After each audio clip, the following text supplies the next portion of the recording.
이등병 주제에 나대지 마. 저 아줌마 하나 때문에 우리가 징계 먹는 게 더 무서운 거야. 오늘의 이야기는 꺼져가는 생명을 눈앞에 두고도 책임을 회피하려는 선임의 폭력에 맞서 가장 낮은 계급의 병사가 군인의 진짜 본분이 무엇인지 증명해야 했던 그날의 기록입니다.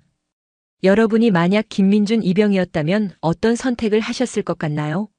여러분의 생각을 댓글로 남겨주시길 바라며 이야기 시작하겠습니다. 푹푹 찌는 늦여름의 열기가 아스팔트 위에서 아지랑이처럼 피어오르고 있었다. 매미들은 단말마처럼 최후의 비명을 토해내고 있었고 그 소음은 위병소 근무자의 신경을 긁기에 충분했다. 김민준 이병은 등줄기를 타고 흐르는 땀을 느끼며 부동자세로 서 있었다. 입대하고 석 달, 이제 막 자대 배치를 받아 위병소 근무에 투입된 지 일주일째였다. 모든 것이 낯설고 긴장되었다.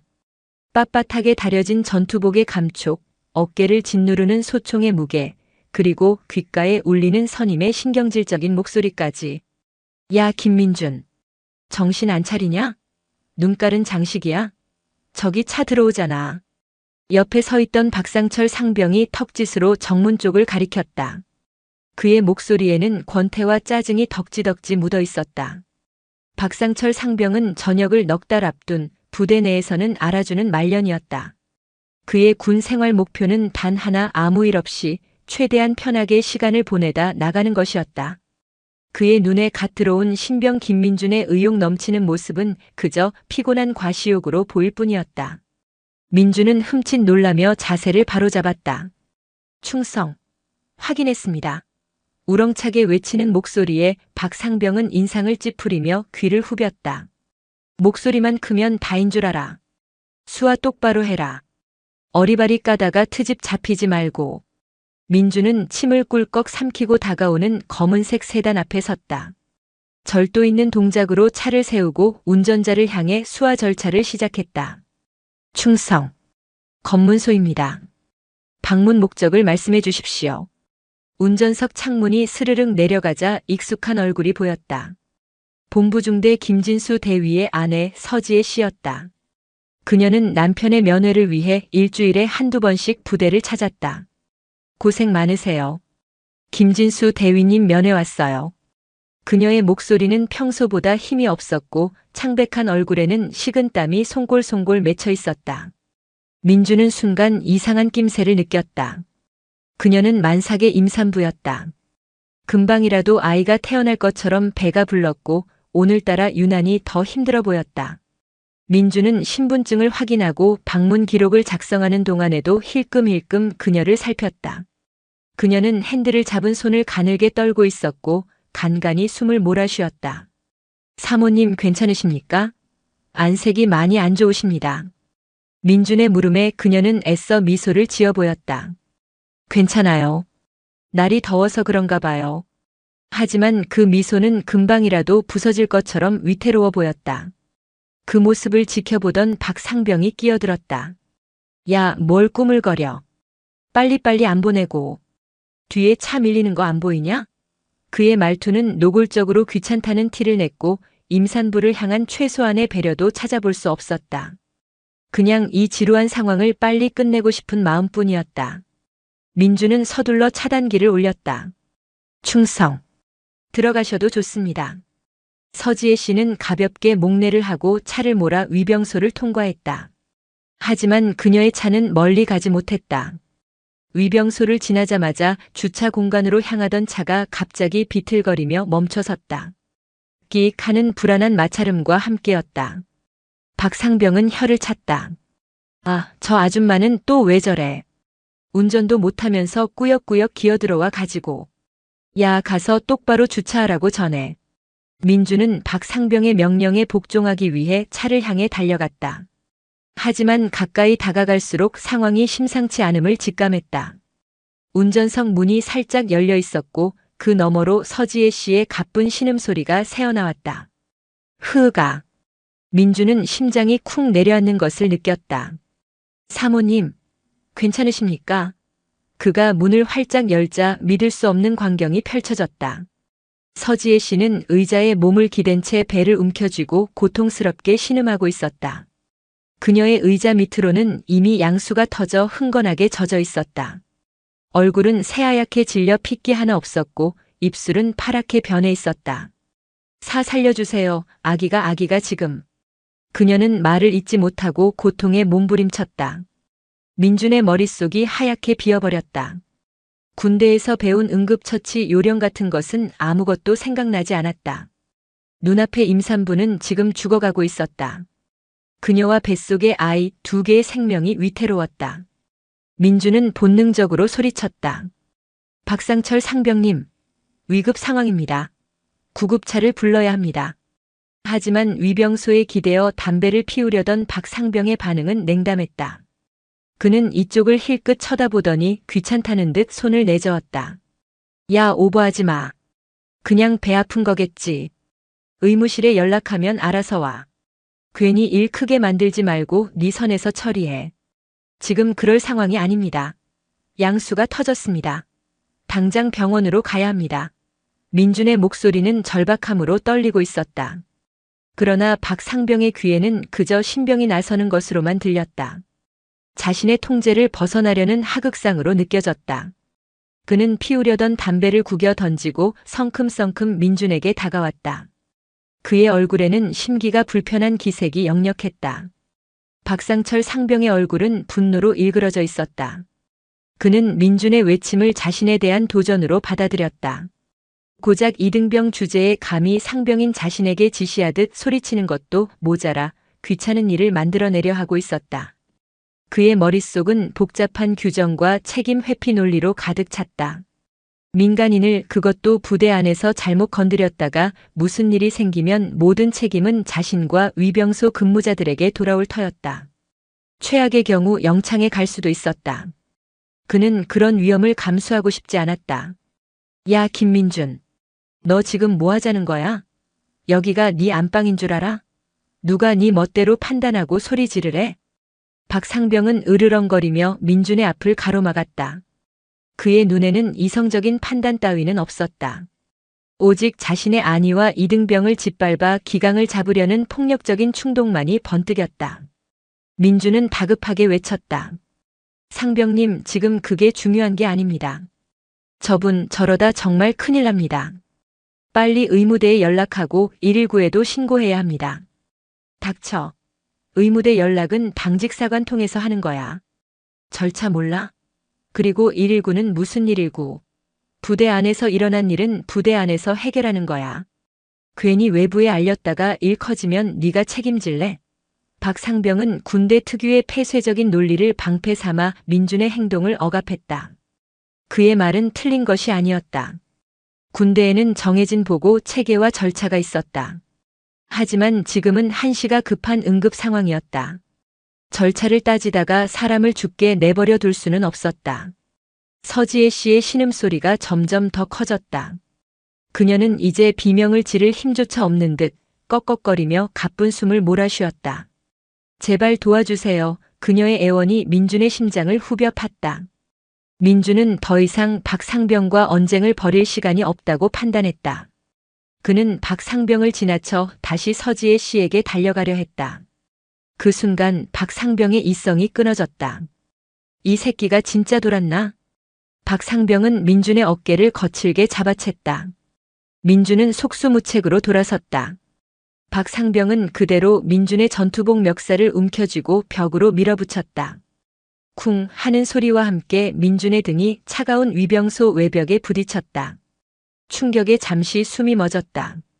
내가 뭔데 나대? 이등병 주제에 뭐라도 된 것 같아? 여기가 사회인 줄 알아? 사람 하나 살리면 영웅이라도 될 것 같냐고. 박상병의 입에서 침이 튀었다. 그의 눈은 증오와 광기로 번들거렸다. 그는 자신의 무력감과 군 생활에 대한 불만을 전부 민준에게 쏟아내고 있었다. 눈앞의 임산부의 고통은 보이지 않았다. 오직 자신의 권위를 무시하고 멋대로 날뛰는 신병에 대한 분노만이 그를 지배했다. 민준은 멱살을 잡힌 채 버둥거렸다. 상병님, 이러시면 안 됩니다. 사람이 죽어갑니다. 닥쳐. 죽긴 누가 죽어. 엄살 부리는 거 가지고 유난 떨기는. 저 아줌마 하나 때문에 우리가 징계 먹는 게 더 무서운 거야, 이 병신아. 군 생활조도 모르는 새끼가 어디서 착한 척이야. 박상병은 민준을 위병소 벽에 한 번 더 강하게 밀어붙였다. 민준은 고통에 얼굴을 찡그렸지만 그의 시선은 여전히 고통받는 서지혜 씨에게 향해 있었다. 그녀의 눈이 서서히 감기고 있었다. 의식을 잃어가고 있는 것이다. 안 돼, 이러다 정말 죽겠어. 공포가 민준의 온몸을 휩쌌다. 선임의 폭력보다 눈앞에서 꺼져가는 생명에 대한 공포가 훨씬 더 컸다. 그는 이성을 잃고 날뛰는 맹수 같은 박상병을 어떻게든 뿌리치고 상황을 알려야 했다. 이거 놓으십시오. 놓으시란 말입니다.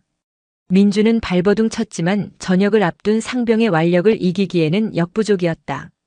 박상병은 오히려 더 세게 멱살을 틀어쥐고 민준의 귓가에 속삭였다. 한 번만 더 주둥이 놀리면 이빨 다 뽑아버릴 줄 알아. 넌 그냥 가만히 서서 내가 시키는 대로만 해. 알았어? 위병소 주변의 공기가 얼어붙었다. 한쪽에서는 임산부가 사경을 헤매고 있었고 다른 한쪽에서는 선임이 후임을 폭행하며 상황을 은폐하려 하고 있었다. 민준의 눈에 절망이 어렸다. 이 폐쇄적인 공간 안에서 자신은 아무것도 할 수 없다는 무력감이 그를 짓눌렀다. 바로 그때였다. 거기서 지금 뭐 하는 건가? 그들 뒤에서 낮고 차가운 목소리가 울려 퍼졌다. 그 목소리에는 강철 같은 권위가 실려 있었다. 민준과 박상병은 동시에 얼어붙었다. 소리가 난 쪽으로 고개를 돌린 박상병의 얼굴은 순식간에 새하얗게 질려버렸다.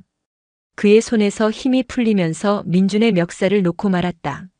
민준은 힘없이 바닥에 주저앉았다. 그곳에는 대대장 이진우 중령이 서 있었다. 그는 방금 막 부대박 순찰을 마치고 복귀하던 길이었다. 그의 무궁화 계급장은 늦여름의 햇살을 받아 서늘하게 빛나고 있었다.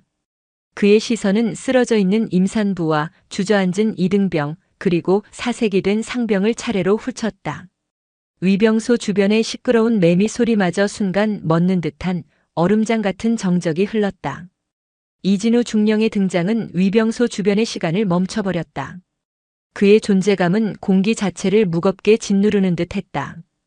평소 온화한 성품으로 알려진 그였지만 지금 그의 얼굴은 분노를 억누른 화강암처럼 차갑고 단단했다. 그의 시선은 먼저 고통 속에 거의 의식을 잃어가는 서지혜 씨에게 향했다. 그는 단번에 상황의 심각성을 파악했다. 거기 둘 뭐하고 있나? 당장 구급차 부르고 의무대장에게 직접 연락해. 5분 내로 군의관과 함께 위병소로 오라고 전하도록. 이 중령의 목소리는 천둥처럼 울려 퍼졌다.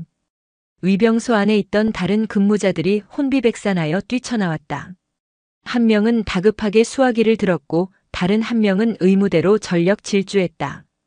박상철 상병은 그 자리에 못 박힌 듯 굳어 있었다. 그의 머릿속은 이미 모든 것을 포기한 상태였다. 끝났다. 그 단어만이 뇌리를 맴돌았다. 이 중령은 박상병을 거들떠보지도 않고 쓰러져 있는 서지혜 씨에게 다가갔다. 그는 자신의 전투복 상의를 벗어 그녀의 머리를 조심스럽게 받쳐주었다. 그리고 그녀의 손목을 잡아 맥박을 확인했다. 맥박은 약하고 불규칙했다. 정신 차리시오, 부인. 괜찮소. 이제 곧 구급차가 올 거요. 그는 침착하게 그녀를 안정시키려 노력했다. 군인이 아닌 한 사람의 생명을 구하려는 인간으로서의 모습이었다. 그 와중에도 그의 날카로운 시선은 주변 상황을 놓치지 않았다. 그는 바닥에 주저앉아 멍하니 이쪽을 바라보는 김민준 이병을 발견했다. 민준의 전투복 멱살 부근은 심하게 구겨져 있었고 뺨에는 희미한 손자국이 남아 있었다. 이윽고 요란한 사이렌 소리와 함께 군용 앰뷸런스와 119 구급차가 거의 동시에 위병소 안으로 달려들어왔다.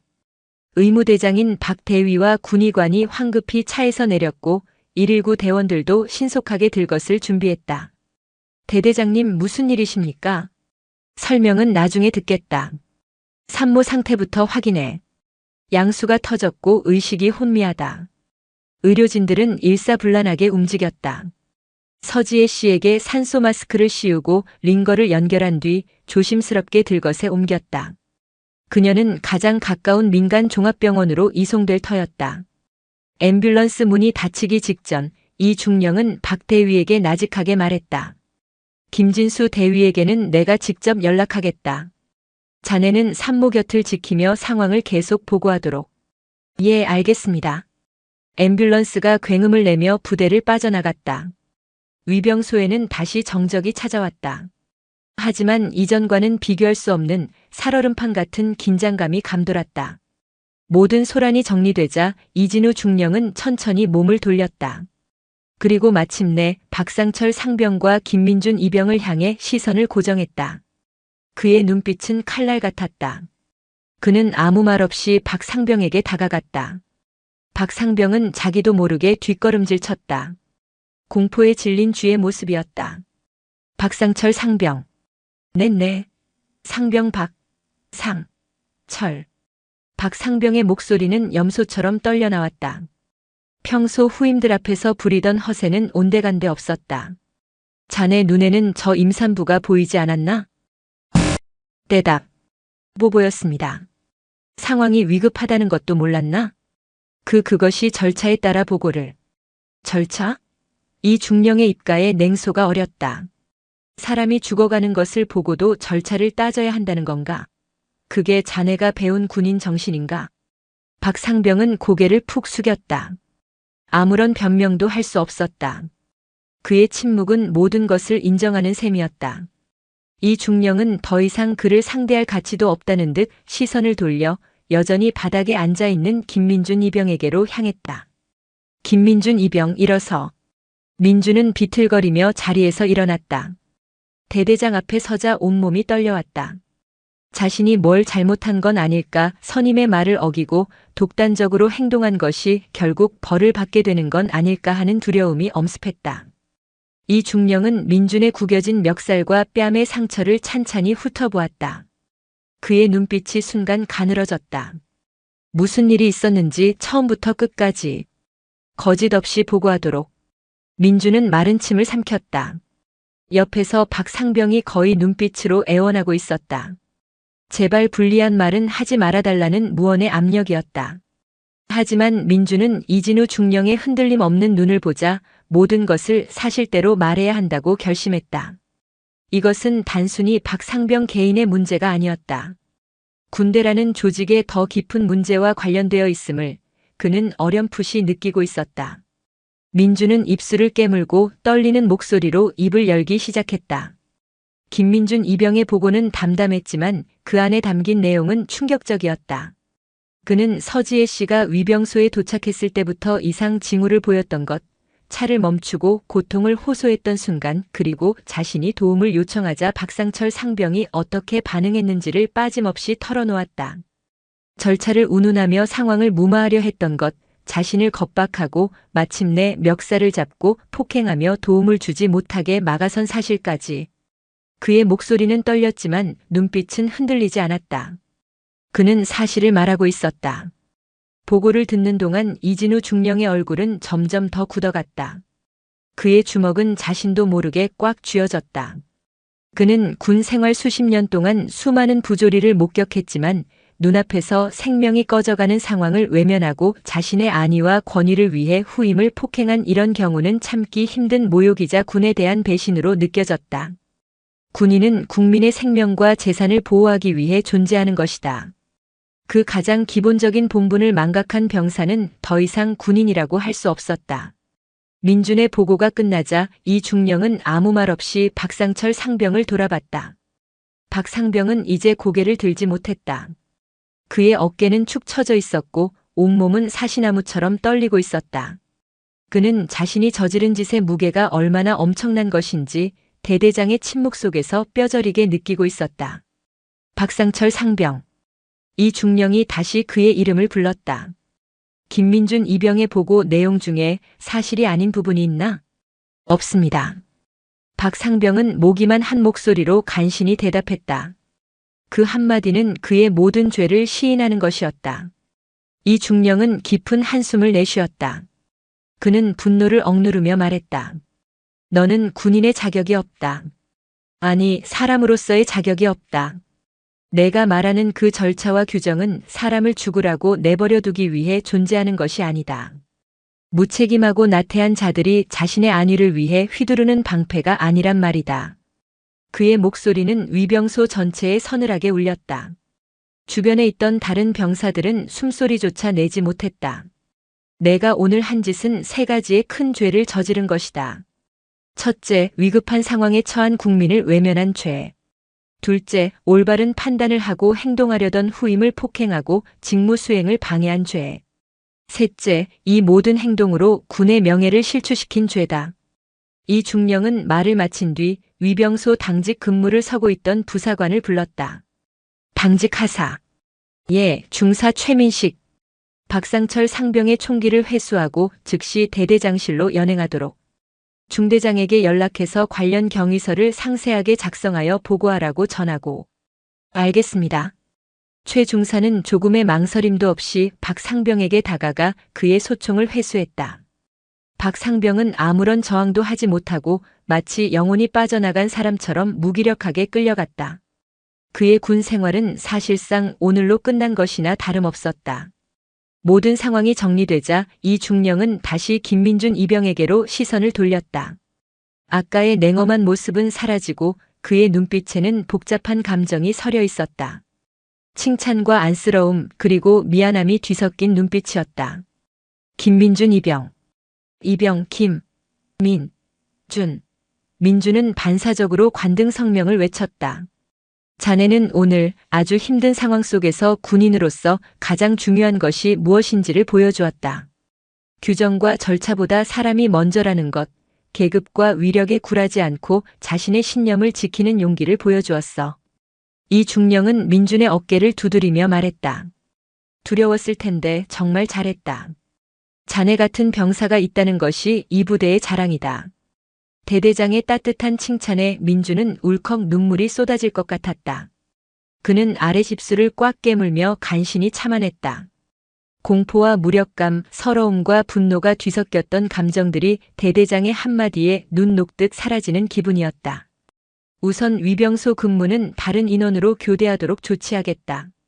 자네는 오늘 많은 일을 겪었으니 중대로 복귀해서 안정을 취하도록. 그리고 얼굴에 상처가 있는 것 같으니 의무실에 들러 치료부터 받도록 해라. 괜찮습니다. 괜찮지 않다. 이건 명령이다. 이 중령은 단호하게 말했다. 그의 말에는 민준을 보호하려는 강한 의지가 담겨 있었다. 그는 이번 사건이 단순히 한 병사의 일탈로 끝나지 않도록 그리고 피해자인 민준이 어떤 불이익도 받지 않도록 만들 생각이었다. 오늘 있었던 일에 대해서는 내가 직접 사단장님께 보고하고 자네에게는 합당한 포상을 내릴 수 있도록 건의하겠다. 아무 걱정 말고 푹 쉬도록. 민준은 더 이상 아무 말도 할 수 없었다. 그는 그저 고개를 숙여 깊이 경례하는 것으로 자신의 감사를 표했다. 한 명의 지휘관이 보여준 올바른 판단과 리더십이 자칫하면 두 개의 생명을 앗아가고 한 젊은 군인의 의지를 꺾을 뻔했던 끔찍한 비극을 막아낸 순간이었다. 박상철 상병은 대대장실 한쪽에 놓인 딱딱한 의자에 앉아 있었다. 창문으로 들어오는 햇살이 유난히 따갑게 느껴졌다. 조금 전까지 그가 근무하던 위병소의 풍경이 아득하게 멀게만 느껴졌다. 그는 고개를 들지 못했다.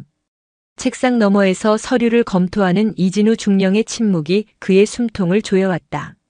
종이를 넘기는 소리, 펜이 서류에 스치는 소리 하나하나가 심판의 망치 소리처럼 들렸다. 얼마나 시간이 흘렀을까? 이 중령이 마침내 입을 열었다. 박상철 상병. 고개 들어라. 박 상병은 마지못해 천천히 고개를 들었다. 이 중령은 안경을 벗어 책상 위에 내려놓고 지친 눈으로 그를 바라보고 있었다. 그 눈빛에는 분노보다 깊은 실망감이 담겨 있었다. 나는 자네에게 왜 그랬냐고 묻지 않겠다. 이유가 무엇이든 자네의 행동은 용납될 수 없는 것이었으니까. 대신 다른 것을 묻고 싶군. 자네는 군 생활이 뭐라고 생각하나? 예상치 못한 질문에 박 상병은 당황했다. 그는 우물쭈물하며 입을 열었다. 국방의 의무를 다하고 나라를 지키는 것이라고 생각합니다. 교과서적인 대답이었다. 이 중령은 피식 웃었다. 입으로는 그렇게 말하면서 행동은 정반대였지. 자네에게 군 생활은 그저 어떻게든 시간만 때우고 편하게 지내다가 아무런 책임도 지지 않고 떠나면 그만인 곳이었을 거다. 안 그런가? 정곡을 찔린 박상병은 아무 대답도 하지 못했다. 그래서 자네 눈에는 의욕 넘치는 후임이 안 입고와 보였을 테고 예상치 못한 변수가 생기자 어떻게든 회피하고 싶었을 거야. 그 임산부가 정말 죽을 수도 있다는 생각은 조금도 하지 않았겠지. 아니, 설령 그런 생각을 했더라도 그로 인해 내가 입게 될 피해가 더 두려웠을 거다. 이 중령의 말은 칼날이 되어 박상병의 양심을 후벼 팠다. 그는 자신의 이기심과 비겁함이 얼마나 끔찍한 결과를 낳을 뻔했는지 이제야 깨닫고 있었다. 만약 대대장이 그 순간 나타나지 않았다면 서지혜 씨와 뱃속의 아이는 어떻게 되었을까? 생각만 해도 등골이 오싹했다. 박상병. 군대는 사람을 죽이는 기술을 배우는 곳이기도 하지만 역설적으로 사람을 살리기 위해 존재하는 곳이다. 우리는 총을 들고 있지만 그 총구는 항상 적을 향해야지 우리가 지켜야 할 국민이나 함께 싸워야 할 전우를 향해서는 안 된다. 그런데 너는 오늘 그 총구를 내 멋대로 휘둘렀다. 위기에 처한 국민을 외면했고 너의 전우를 폭행했다. 이 중령은 자리에서 일어나 창가로 걸어갔다. 그는 창밖의 연병장을 바라보며 말을 이었다. 자네에게는 중징계가 내려질 거다. 군기 교육대에 가게 될 수도 있고 남은 군 생활 내내 다른 병사들의 손가락질을 받게 될지도 모르지. 하지만 그보다 더 무서운 벌이 뭔지 아나? 박상병은 고개를 저었다. 평생 오늘을 후회하며 살게 될 거라는 거다. 자네의 비겁함 때문에 두 생명이 사라질 뻔했다는 기억, 그 기억이 자네를 평생 따라다니며 괴롭힐 게다. 그게 군법보다 더 무서운 형벌이야. 이 중령은 말을 마친 뒤 책상 위에 전화기 버튼을 눌렀다. 인사과장, 나 대대장이다. 지금 바로 내 사무실로 오도록. 잠시 후 노크 소리와 함께 인사과장이 들어왔다.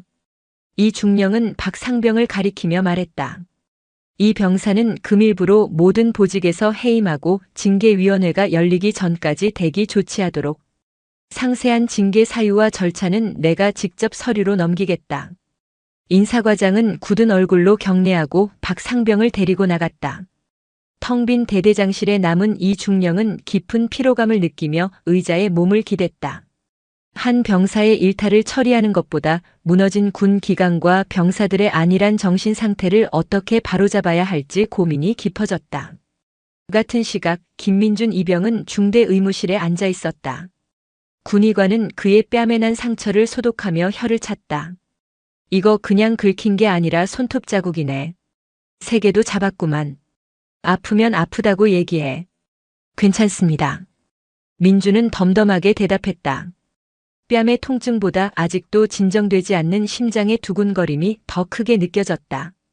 치료를 마치고 생활관으로 돌아오자 동기들과 선임들의 시선이 일제히 그에게 쏠렸다.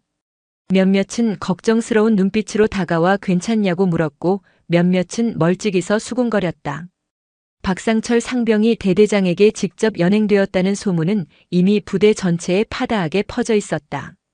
민주는 선임을 꼰지른 후임으로 낙인 찍힐 수도 있었다. 하지만 그의 예상과 달리 대부분의 병사들은 그를 비난하지 않았다. 오히려 그의 용기를 칭찬하는 분위기였다.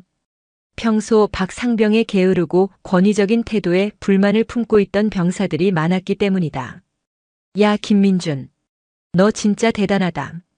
나라면 무서워서 아무것도 못했을 거야. 맞아. 박상병 그거 완전 개새끼였잖아. 잘 됐어, 아주. 동기들의 위로와 선임들의 격려 속에서 민주는 조금씩 안정을 되찾았다. 하지만 그의 마음 한구석에는 여전히 불안감이 남아 있었다. 병원으로 실려간 서지혜 씨는 과연 무사할까? 그녀와 아기는 괜찮을까? 그 생각에 좀처럼 마음을 놓을 수 없었다. 그가 할 수 있는 것은 오직 기도뿐이었다. 다음 날 아침 부대는 전날의 소란이 언제 있었냐는 듯 평소와 같은 일과를 시작했다. 하지만 공기 중에 떠도는 미묘한 긴장감은 감출 수 없었다. 특히 김민준 이병이 속한 중대의 분위기는 더욱 무거웠다.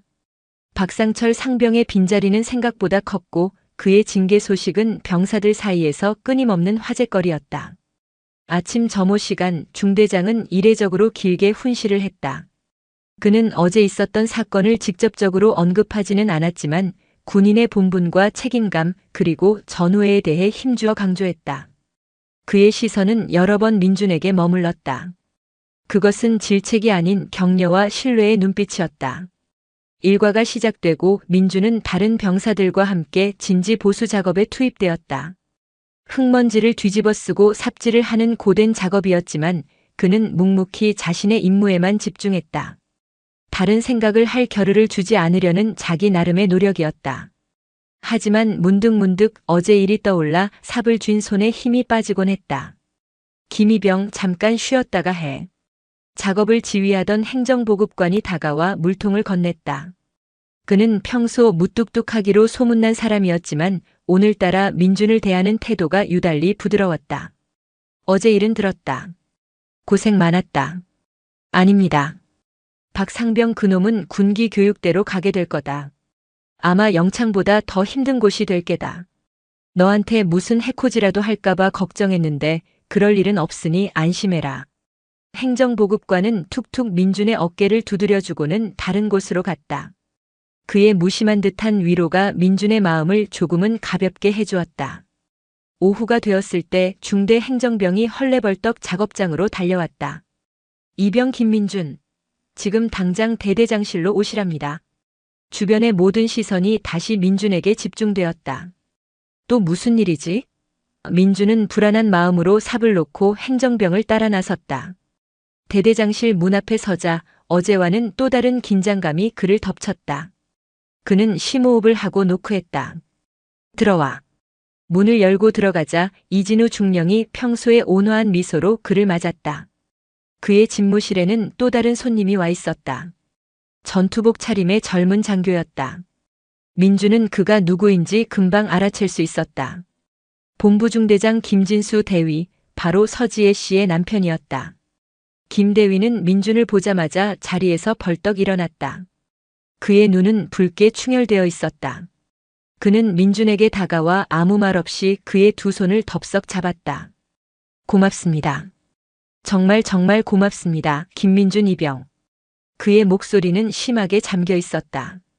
그는 감정을 억누르려는 듯 입술을 깨물었지만 이내 눈에서 뜨거운 눈물이 후드득 떨어졌다. 그는 민준의 손을 잡은 채 고개를 숙였다. 김이병 덕분에 제 아내와 그리고 제 아들이 살았습니다. 아들이요? 민준은 놀라서 물었다. 이진우 중령이 대신 대답해 주었다.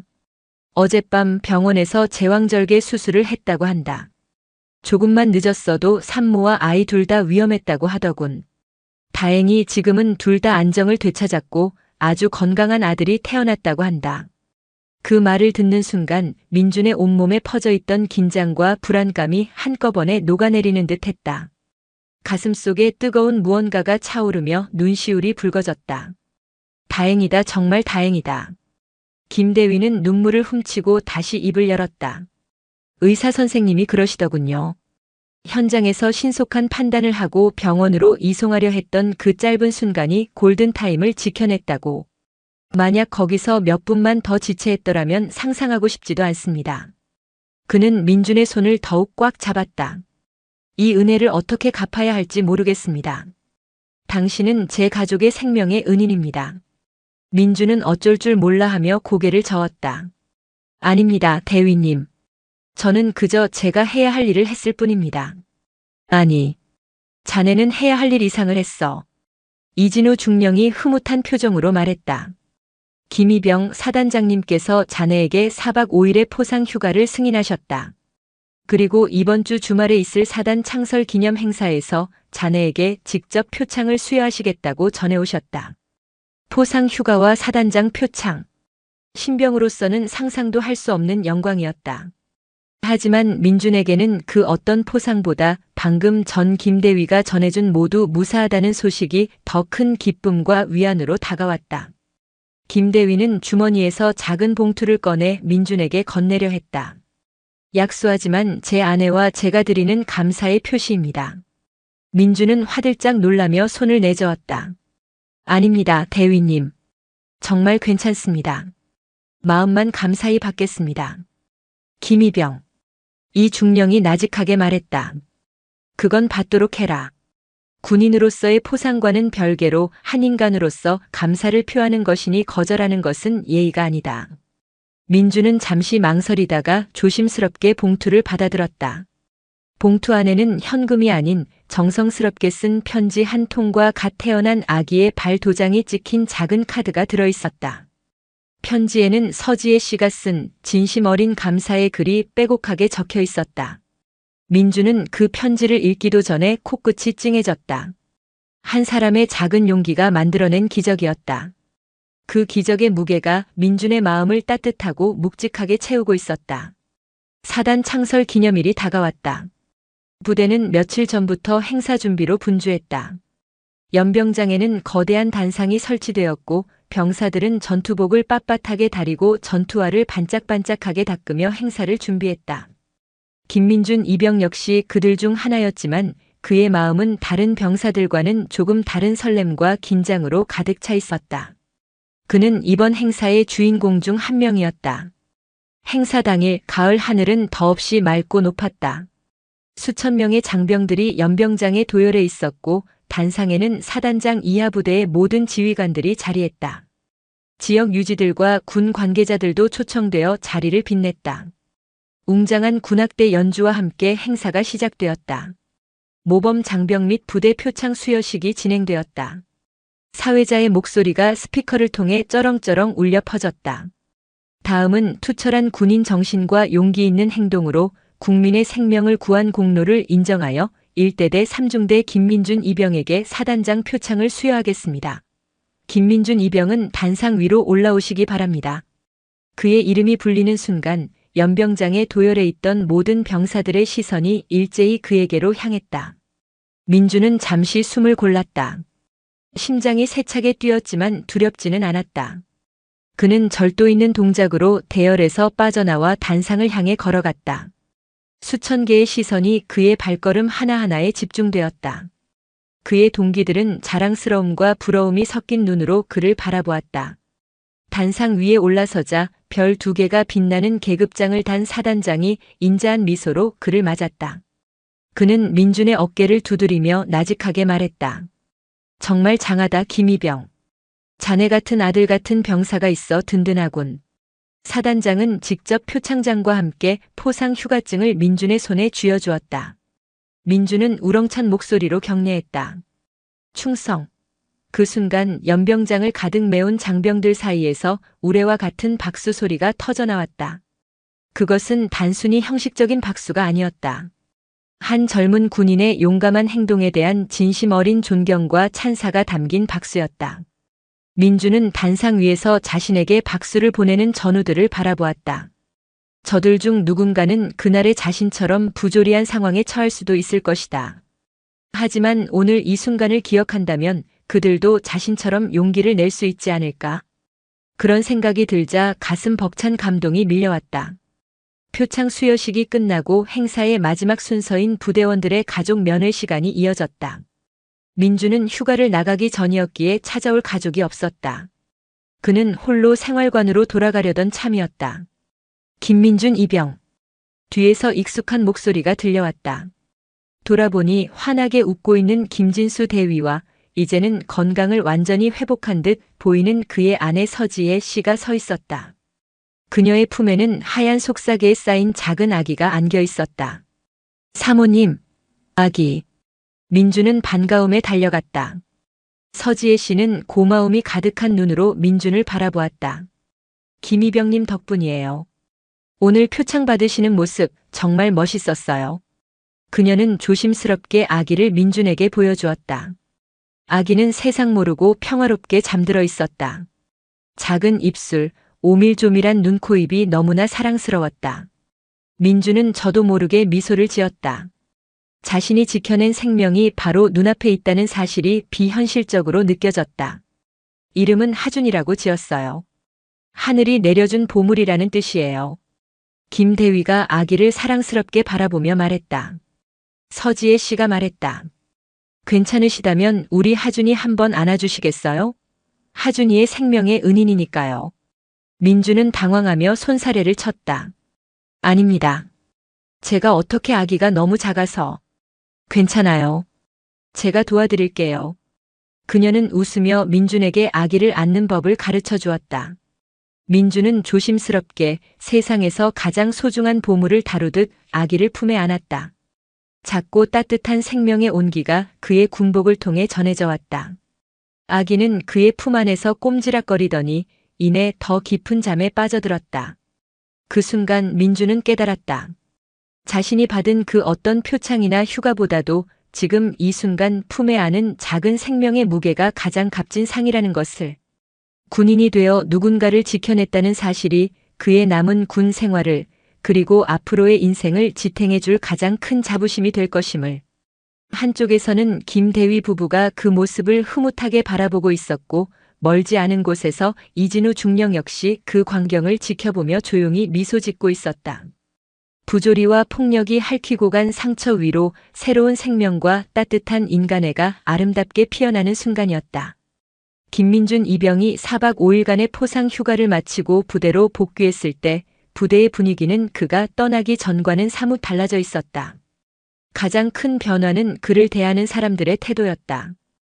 이전까지 그를 그저 어리바리한 신병으로 보던 선임들은 이제 그를 함부로 대하지 않았다. 그들의 시선에는 은근한 존중과 경외심이 섞여 있었다. 물론 일부는 여전히 그의 행동을 운 좋게 포상받은 오지랖 정도로 폄하하며 시기하기도 했지만 대놓고 그를 괴롭히는 사람은 아무도 없었다. 사단장에게 직접 표창을 받은 병사를 건드릴 만큼 어리석은 사람은 없었다. 그의 휴가 기간 동안 박상철 상병은 징계위원회를 거쳐 15일간의 군기교육대 입소 처분을 받았다. 군기교육대는 과거의 영창과는 달랐지만 폐쇄된 공간에서 고강도의 정신교육과 육체훈련을 받는 곳으로 병사들 사이에서는 깊이 대상 1호로 꼽혔다. 15일이라는 기간은 결코 짧지 않았다. 그는 그곳에서 자신의 잘못을 뼈저리게 반성하는 시간을 보내게 될 터였다. 민주는 다시 평범한 이등병의 일상으로 돌아왔다. 그는 여전히 묵묵히 자신의 임무를 수행했다. 하지만 그의 내면은 이전과 같지 않았다. 그는 자신이 겪은 사건을 통해 군대라는 조직의 명과 암을 동시에 목격했다. 박상철 상병과 같은 부조리한 선임이 있는가 하면 이진우 중령처럼 진정한 군인 정신을 가진 지휘관도 있었다. 그는 자신이 어떤 군인이 되어야 할지 분명한 목표를 갖게 되었다. 어느 주말 오후 민주는 중대 도서관에서 책을 읽고 있었다. 그때 누군가 그의 옆자리에 조용히 앉았다. 돌아보니 뜻밖의 인물이었다. 박상철 상병이었다. 군기 교육대에서 막 퇴소한 듯 그의 얼굴은 햇볕에 검게 그을리고 살이 셔비어 있었다. 예전에 거만하고 나태한 모습은 찾아볼 수 없었고 어딘지 모르게 위축되고 초라해 보였다. 생활관 동기들에게 듣기로 군기 교육대에서 돌아온 박 상병은 완전히 다른 사람이 되었다고 했다. 말이 없어지고 누구와도 잘 어울리지 않았으며 그저 시키는 일만 기계적으로 해낼 뿐이었다. 민주는 그를 마주하자 어떤 말을 해야 할지 몰라 어색한 침묵이 흘렀다. 먼저 입을 연 것은 박 상병이었다. 미안했다. 그의 목소리는 작고 갈라져 있었다. 그는 민준의 눈을 마주치지 못하고 고개를 숙인 채 말했다. 그날 내가 정말 미친놈이었다. 너한테도 그리고 그 산모한테도 평생 갚지 못할 죄를 지었다. 민주는 아무 말 없이 그를 바라보았다. 그의 사과가 진심이라는 것이 느껴졌다. 증오나 원망의 감정은 이미 사라진 지 오래였다. 대신 한 인간에 대한 복잡한 연민이 그 자리를 채웠다. 군기 교육대에서 매일 밤 그날 일이 생각나서 잠을 잘 수가 없었다. 만약 대대장님이 오시지 않았다면 내가 무슨 짓을 저질렀을지 상상만 해도 끔찍했다. 너는 사람을 살리려고 했는데 나는 그걸 막으려고 했으니까 나는 군인 이전에 그냥 쓰레기였다. 그는 주먹을 꽉 쥐었다. 그의 어깨가 가늘게 떨리고 있었다. 너한테 이런 말할 자격 없는 거 안다. 그냥 정말 미안하다고 그 말 한마디는 꼭 하고 싶었다. 박상병은 자리에서 일어나 도서관을 나가려 했다. 그때 민준이 그를 불러 세웠다. 박상철 상병님. 박상병이 걸음을 멈추고 돌아보았다. 괜찮습니다. 저도 다 잊었습니다. 민준의 말에 박상병의 눈시울이 붉어졌다. 그는 아무 말 없이 고개를 한번 꾸벅 숙이고는 서둘러 도서관을 빠져나갔다. 그의 뒷모습을 보며 민준은 깊은 생각에 잠겼다. 용서는 때로 가해자가 아닌 피해자에게 더 큰 평화를 가져다 준다는 것을 그는 어렴풋이 깨닫고 있었다. 그날 이후 박상병은 남은 군 생활 동안 눈에 띄게 성실한 태도를 보였다. 물론 한 번의 사건으로 사람이 완전히 변할 수는 없겠지만 그는 최소한 자신의 잘못을 바로잡기 위해 노력하는 것처럼 보였다. 후임들에게 함부로 대하는 일도 없었고 훈련에도 열외 없이 묵묵히 참여했다. 시간이 흘러 민준은 일병이 되고 상병이 되었다. 그는 부대 내에서 FM이면서도 융통성 있는 선임으로 통했다. 특히 신병들에게는 따뜻한 형처럼 대해주었고 부조리한 관행을 발견하면 조용하지만 단호하게 바로잡으려 노력했다. 그의 행동은 이진우 중령의 굳건한 신뢰를 바탕으로 했기에 가능한 일이었다. 그의 군 생활 내내 김진수 대위 부부와의 인연은 계속되었다. 김 대위는 민준을 친동생처럼 아껴주었고 민준이 휴가를 나갈 때마다 집으로 초대해 식사를 대접했다. 민준은 하준이가 뒤집기를 하고 기어다니고 마침내 첫걸음말을 떼는 모든 과정을 지켜볼 수 있었다. 하준이는 유독 민준을 잘 따랐고 그를 보면 방긋방긋 웃으며 품에 안겨왔다. 민준에게 하준이는 단순한 아이가 아니었다. 자신의 선택이 옳았다는 것을 증명해주는 살아있는 증거이자 희망의 상징이었다. 아가씨 좀 반반하게 생겼는데 저 알베스님이랑은 무슨 관계야? 신성한 사찰의 마당에서 한 여성을 향한 비열한 희롱이 공기를 가릅니다. 그들은 돈이 법이고 주먹이 정이라 믿는 자들입니다. 하지만 그들의 더러운 눈은 보지 못했습니다. 그녀가 평범한 여성이 아닌 국가가 길러낸 최정의 인간 병기라는 사실을. 주지 스님의 멱살을 움켜쥔 저 오만한 손길이 어떻게 대한민국 군의 가장 견고하고 추악한 부패 카르텔의 심장을 겨누는 비수가 되었을까요? 여러분, 편안한 시간 보내고 계신가요? 여러분의 일상을 댓글로 공유해 주시면서 시청 후 잊지 마시고 구독과 좋아요 한 번씩 꼭 눌러주시면 감사하겠습니다. 늦가을의 햇살이 대웅전의 낡은 기와골 사이로 스며들고 있었다. 관음사 수백 년의 세월을 묵묵히 견뎌온 이 고즈넉한 사찰은 마치 시간의 흐름이 멈춘 듯 고요했다. 경내를 가득 채운 짙은 향냄새와 풍경소리, 그리고 멀리서 들려오는 목탁 소리는 속세의 번뇌를 잠시나마 잊게 하는 힘이 있었다. 하윤서 중사는 법당 앞 툇마루에 앉아 눈을 감고 있었다. 짙은 쌍꺼풀의 서늘한 눈매, 단정하게 묶어 올린 머리카락 아래로 드러난 다부진 턱선은 그녀가 평범한 여성이 아님을 암시했다. 거친 훈련으로 다져진 군더더기 하나 없는 탄탄한 몸과 일상복 아래에서도 숨길 수 없는 긴장감은 그녀가 제707 특수임무단 백호부대의 요원임을 증명하고 있었다. 하지만 지금 이 순간만큼은 국가가 길러낸 최정의 인간 병기가 아닌 그저 스산한 마음을 달래러 온 한 명의 인간일 뿐이었다. 그녀에게 관음사는 마음의 고향이었다. 끔찍했던 아프가니스탄 파병 작전에서 눈앞에서 동료를 잃고 돌아왔을 때 누구에게도 털어놓지 못할 외상 후 스트레스 장애를 안고 찾아온 곳이 바로 이곳이었다.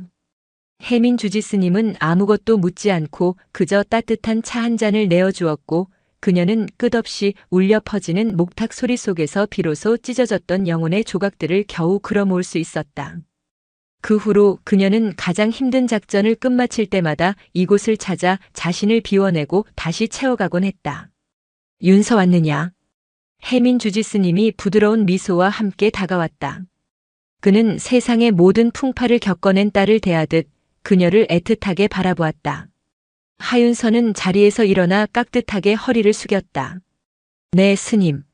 잘 지내셨습니까? 그 험한 곳에서 고생이 많지. 올 때마다 얼굴이 반쪽이 되는구나. 그래도 이렇게 무사히 와주니 그것이 부처님의 자비다. 두 사람이 짧은 안부를 나누는 그때였다.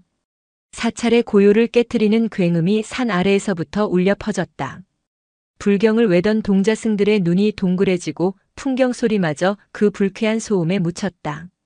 잠시 후 육중한 검은색 세단 두 대가 자갈 깔린 마당을 거칠게 파헤치며 멈춰섰다. 차문이 열리고 온몸에 용과 잉어 문신을 드러낸 건장한 사내 대여섯이 쏟아져 나왔다. 그들은 사찰의 경건함 따위는 안중에도 없다는 듯 침을 뱉고 주변을 두리번거렸다. 선두에 선 남자는 40줄은 되어 보이는 험악한 인상의 비싼 양복을 구겨 입은 흑사파의 행동대장 황만철이었다. 그는 대웅전을 향해 삐딱하게 서서 소리쳤다.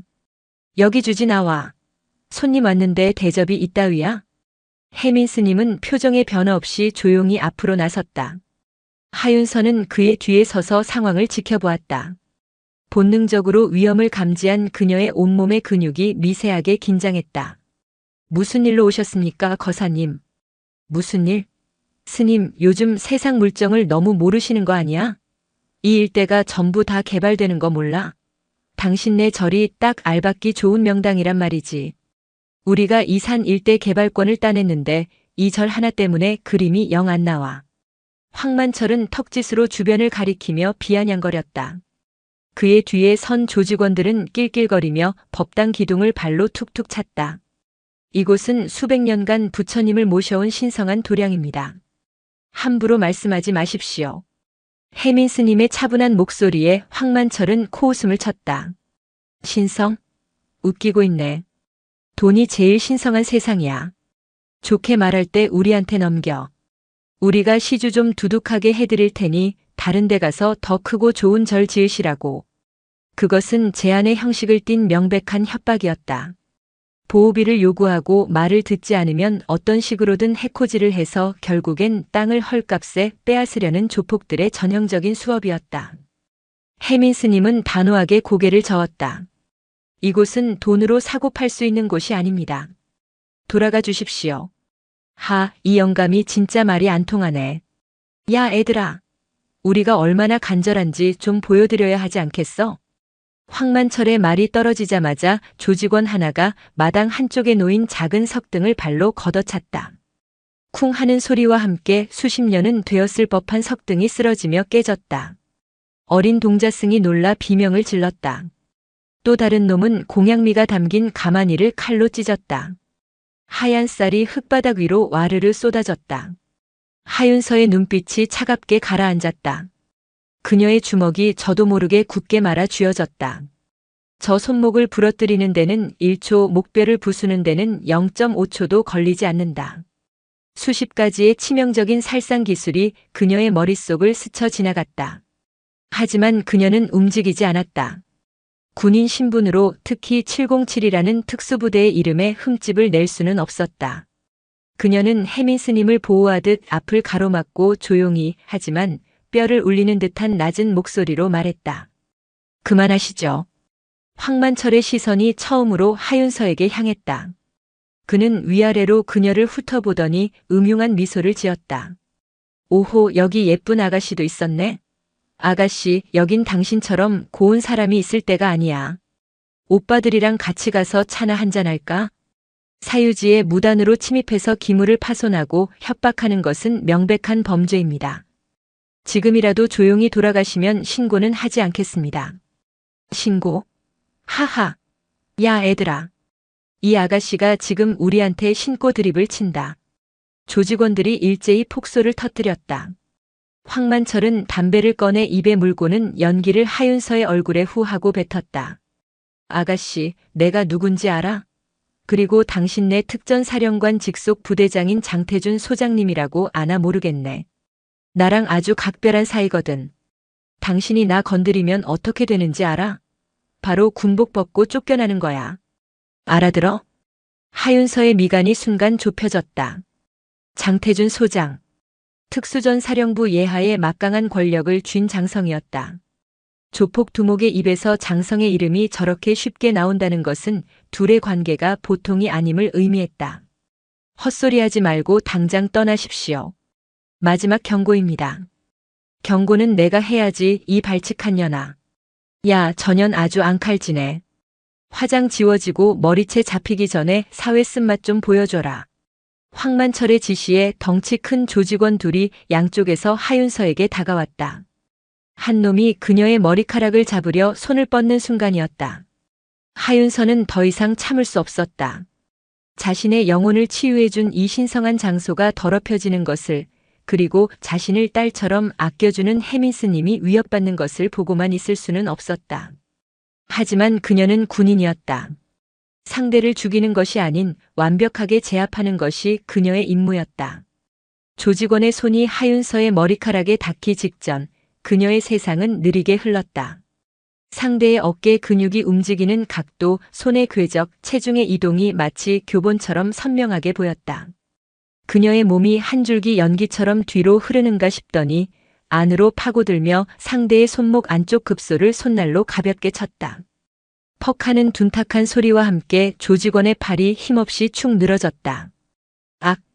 비명과 함께 남자가 팔을 부여잡고 주저앉았다. 뼈를 부러뜨리지 않고 신경만 마비시켜 일시적으로 팔을 쓰지 못하게 만든 것이다. 반대편에서 다가오던 다른 조직원은 동료가 순식간에 쓰러지는 것을 보고 당황했다. 그가 잠시 머뭇거리는 틈을 타 하윤서는 낮은 자세로 그의 다리 사이를 파고들었다. 그리고는 그의 오금에 발을 걸어 가볍게 당겼다. 자신의 힘이 아닌 상대의 체중을 역이용하는 유술의 기본 원리였다. 거구의 남자는 중심을 잃고 뒤로 낮아빠졌다. 쿵 소리와 함께 땅에 머리를 부딪혔지만 하윤서는 넘어지는 순간 그의 뒷덜미를 살짝 잡아 충격을 완화시켜 주었다. 기절은 하되 뇌진탕은 입지 않도록 조절한 것이다. 순식간에 두 명을 제압하는 모습을 본 나머지 조직원들의 얼굴에서 웃음기가 사라졌다. 황만철 역시 놀란 표정을 감추지 못했다. 이 인연 봐라. 그냥 계집애가 아니었네. 야, 다 같이 덤벼. 전연 하나 못 잡아서야 흑사파 이름에 먹칠하는 거다. 황만철의 고함에 남은 3명의 조직원이 눈빛을 교환하며 동시에 달려들었다. 한 명은 정면에서, 2명은 좌우에서 포위망을 좁혀왔다. 다대일 상황에서 가장 효율적인 공격 방식이었다.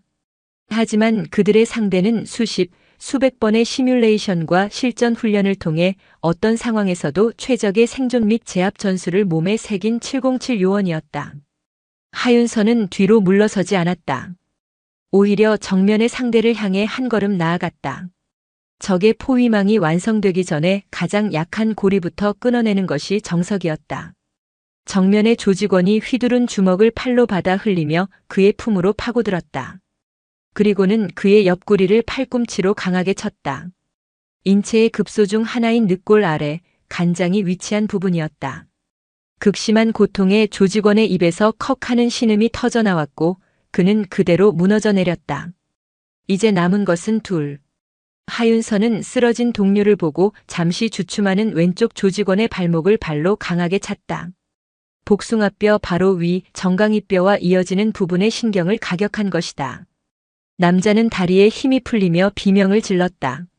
마지막 남은 조직원이 겁에 질려 주머니에서 접이식 칼을 꺼내 들었다. 척하는 소리와 함께 서늘한 칼날이 가을 햇살에 반사되었다. 칼은 안 되지. 하윤서의 목소리가 얼음장처럼 차가워졌다. 흉기를 사용하는 순간 상황의 무게는 완전히 달라진다. 해민스님과 동자승들이 사색이 되어 그녀를 바라보았다. 죽고 싶어 환장했구나. 이년아. 칼을 든 조직원이 이성을 잃고 달려들었다. 그는 칼을 마구잡이로 휘둘렀다. 하윤서는 화려한 동작 없이 최소한의 움직임으로 칼날을 피했다. 마치 춤을 추는 듯 보였지만 그 하나하나의 움직임은 생사를 가르는 치밀한 계산의 결과였다. 몇 번의 공격이 허공을 가르자 조직원은 더욱 흥분했다. 그가 마지막 힘을 다해 하윤서의 심장을 향해 칼을 찔러 넣는 순간 하윤서는 더 이상 피하지 않았다. 그녀는 칼을 든 상대의 손목을 향해 자신의 손을 뻗었다. 그녀의 손이 칼날을 스치고 지나가 상대의 손목을 정확히 움켜쥐었다. 그리고는 손목 관절을 비틀며 그대로 땅에 내리꽂았다. 으악! 뼈가 어긋나는 끔찍한 소리와 함께 남자의 손에서 칼이 떨어져 나갔다. 하윤서는 떨어진 칼을 발로 차 멀리 날려보냈다. 그녀는 고통에 몸부림치는 남자의 목덜미를 눌러 완전히 제압했다. 불과 1분도 채 되지 않는 시간이었다. 건장한 조폭 5명이 모두 전투 불능 상태가 되어 마당에 나뒹굴었다. 하윤서는 단 한 대의 유효타도 허용하지 않았고 그녀의 몸에는 흙먼지 하나 묻지 않았다. 그녀는 살인 병기였지만 단 한 명도 죽이거나 영구적인 상해를 입히지 않았다. 완벽한 제압이었다. 모든 상황을 지켜보던 황만철의 얼굴은 하얗게 질려 있었다. 그는 본능적으로 깨달았다.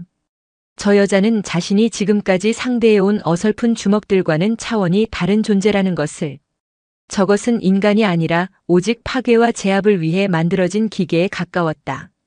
그는 뒷걸음질 치며 주머니에서 휴대폰을 꺼내 떨리는 손으로 어딘가에 전화를 걸었다. 예, 형님. 접니다, 만철이. 예, 지금 관음사라는 절에 와 있는데 어떤 미친 군인년 하나가 나타나서 우리 애들을 다 작사를 내놨습니다. 예? 예. 알겠습니다. 지금 바로 그리로 보내신다고요? 감사합니다, 형님. 믿고 있겠습니다. 전화를 끄는 황만철은 언제 그랬냐는 듯 다시 오만한 표정을 지었다. 그는 하윤서를 향해 손가락질하며 악에 받쳐 소리쳤다. 너 2년 이제 끝났어. 군복 벗을 준비나 해. 아니, 군복만 벗으면 다행이지. 인생 아주 좆되게 만들어줄 테니까. 장태준 사단장님이 어떤 분이신지 내년 뼈저리게 느끼게 될 거다. 그의 말이 끝나기 무섭게 사찰 입구 쪽에서 다시 여러 대의 차량이 먼지를 일으키며 달려왔다. 하지만 이번에 온 것은 경찰차가 아니었다. 육군 헌병이라고 쓰인 군용 차량들이었다. 차에서 내린 것은 방탄모에 진압봉까지 갖춘 헌병들이었다. 그들은 마치 미리 준비라도 한 듯 사찰에 도착하자마자 망설임 없이 하윤서를 향해 달려들었다. 현시간부로 군무이탈 및 민간인 폭행 혐의로 현행범 체포한다. 저항하면 가중 처벌될 줄 알아. 헌병 대장의 외침에 하윤서는 허탈한 웃음을 지었다. 민간인 폭행? 땅바닥에 쓰러져 신음하는 조폭들과 그들 뒤에서 비열하게 웃고 있는 황만철, 그리고 자신을 겨누고 있는 헌병들의 진압봉. 이 모든 것이 처음부터 짜여진 각본처럼 느껴졌다. 그녀는 저항하지 않았다. 자신의 결백을 주장할 기회조차 없을 것이라는 것을 직감했다. 차가운 수갑이 그녀의 손목에 채워졌다. 해민 스님이 달려와 소리쳤다. 이보시오, 헌병 양반들. 지금 뭐 하는 짓입니까? 이 처자는 우리를 도와준 은인이요. 저자들이 먼저 행패를 부렸단 말이오. 하지만 헌병들은 해민 스님의 말을 들은 척도 하지 않았다. 그들은 하윤서를 거칠게 끌고 헌병대 차량에 태웠다. 차에 오르기 직전 하윤서의 눈이 황만철과 마주쳤다. 황만철은 입모양으로 말했다. 넌 뒤졌어. 하윤서는 그를 묵묵히 응시했다. 그녀의 눈에는 분노도 두려움도 없었다. 오직 깊이를 알 수 없는 차가운 심연만이 담겨 있었다. 자신의 영혼을 치유해 주었던 관음사의 평화는 산산조각 났고 그녀는 조국을 지키기 위해 단련한 자신의 손발이 오히려 자신을 옥죄는 족쇄가 되어버린 이부조리한 현실을 온몸으로 받아들여야 했다. 헌병대 조사실의 공기는 차갑고 축축했다. 사방이 막힌 회색 벽과 책상 위 스탠드에서 쏟아지는 날카로운 불빛은 이곳이 사람을 얼마나 위축시키기 위해 설계된 공간인지를 명확하게 보여주었다. 하윤서는 의자에 앉아 묵묵히 정면을 응시했다. 그녀의 앞에는 헌병대 수사관인 상사가 앉아 조서를 꾸미고 있었다. 성명 하윤서 계급 중사 소속 제707 특수임무단. 맞나? 맞습니다. 휴가 중 사찰에서 민간인 5명을 집단 폭행한 혐의 인정하나? 폭행이 아닙니다. 정당방위였습니다. 그들이 먼저 사찰 기물을 파손하고 주지스님을 위협했습니다. 하윤서의 차분한 대답에 수사관은 코웃음을 쳤다. 그는 서류 뭉치를 툭툭 치며 말했다. 정당방위? 피해자 진술은 완전히 다른데? 황만철 씨 외 사인은 사찰의 좋은 뜻으로 기부를 하러 갔다가 웬 여군이 시비를 걸며 무자비한 폭력을 휘둘렀다고 일관되게 진술하고 있어. 전치 4주에서 8주까지 진단서도 다 첨부됐고 건장한 남자 5이 여자 하나한테 일방적으로 당했다는 게 말이 된다고 생각하나? 당신이 먼저 특수부대 출신인 걸 과시하며 위협을 가한 거겠지. 목격자가 있습니다. 주지 스님과 동자 승들이 모든 것을 보았습니다. 스님들, 그 양반들이야 당연히 당신 편을 들겠지. 팔은 안으로 굽는다고. 객관적인 증거가 될 수 없어. 수사관의 태도는 처음부터 결론을 정해놓고 끼워 맞추는 듯 했다. 하윤서는 더 이상 변명이 무의미하다는 것을 깨달았다. 이것은 정상적인 수사가 아니었다. 보이지 않는 거대한 힘이 사건의 방향을 조종하고 있었다. 황만철이 말했던 장태준 소장의 이름이 그녀의 뇌리를 맴돌았다. 며칠 후 그녀는 정식으로 군사재판에 회부될 것이라는 통보를 받았다. 그녀의 소속 부대인 707 백호 부대에도 이 사실이 알려졌다. 그녀의 직속 상관인 팀장 고강혁 상사는 소식을 듣고 한 걸음에 헌병대로 달려왔다. 면회실에서 마주 앉은 고 상사의 얼굴은 분노로 붉게 상기되어 있었다.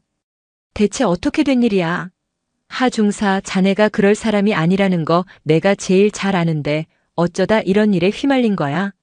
하윤서는 관음사에서 있었던 일을 담담하게 설명했다.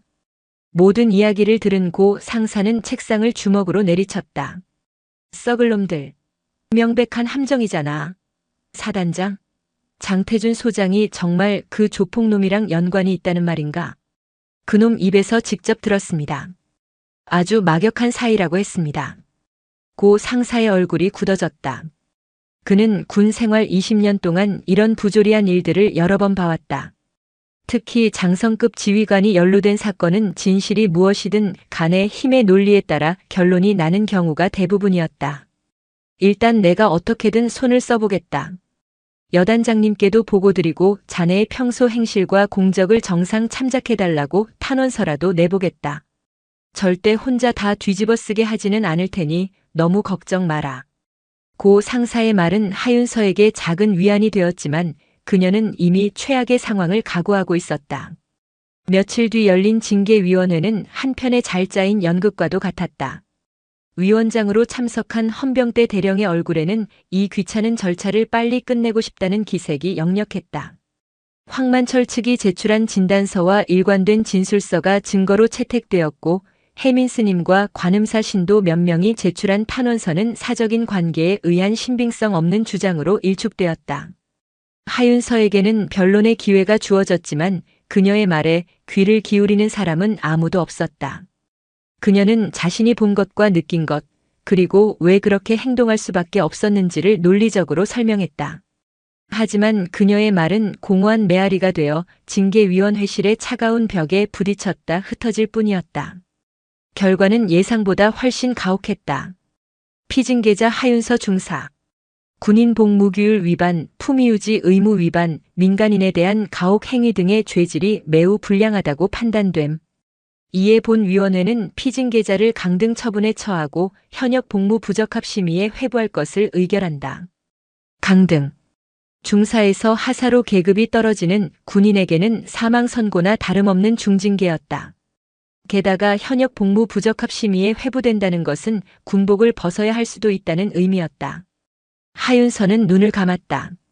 분노가 치밀었지만 그녀는 소리를 지르거나 난동을 부리지 않았다. 그저 묵묵히 결과를 받아들였다. 그것이 그녀가 할 수 있는 유일한 저항이었다. 소식은 부대로 퍼져나갔다. 하윤서와 함께 생사를 넘나들었던 백호부대 팀원들은 자기 일처럼 분노했다. 그들은 하윤서가 어떤 사람인지 누구보다 잘 알았다. 그녀는 불의를 보면 참지 못하는 성격이었지만 결코 사적인 감정으로 주먹을 함부로 휘두를 사람이 아니었다. 특히 그녀의 제압 기술이 얼마나 정교하고 인체에 대한 이해가 깊은지를 아는 팀원들은 무자비한 폭행이라는 죄목 자체를 믿지 않았다. 이건 말도 안 돼. 윤서가 그럴 리가 없어. 분명 뭔가 잘못된 거야. 우리가 어떻게든 도와야 해. 팀원들이 웅성거렸지만 사단장급이 개입했다는 소문이 파다한 상황에서 일개 부사관과 병사들이 할 수 있는 일은 없었다.